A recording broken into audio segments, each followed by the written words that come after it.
नोकरी ही सुखाकरिता नसून पोट भरण्यासाठी आहे, अशा वृत्तीने जो ती करील त्याला तिची आसक्ती आणि अभिमान राहणार नाही.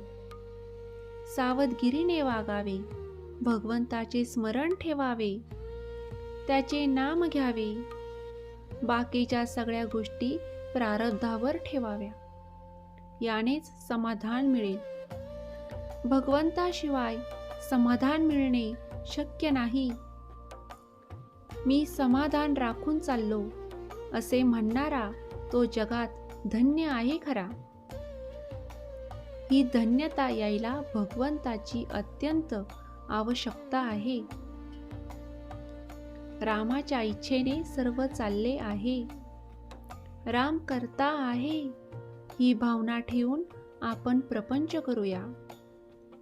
प्रयत्न आटोकाट करावा, पण फळ देणारा भगवंत आहे, ही भावना ठेवून समाधान टिकवावे.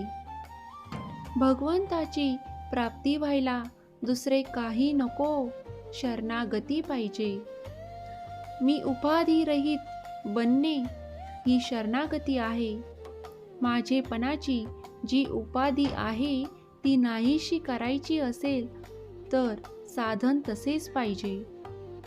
इतके उपाधिरहित साधन नामाशिवाय दुसरे कोणतेच नाही. ते साधन तुम्ही करा.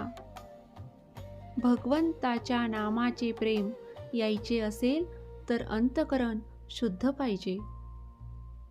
अंतकरण द्वेषाने, मत्सराने, अभिमानाने भरलेले कधीही असू नये. एकमेकांवर प्रेम करा. घरापासून सुरुवात करा. मुलगा आपल्याला सुख देतो म्हणून नाही, पण माझे कर्तव्य म्हणून मी त्याच्यावर प्रेम करीन. निस्वार्थीपणाने प्रेम करणे हा परमार्थ आहे खरा.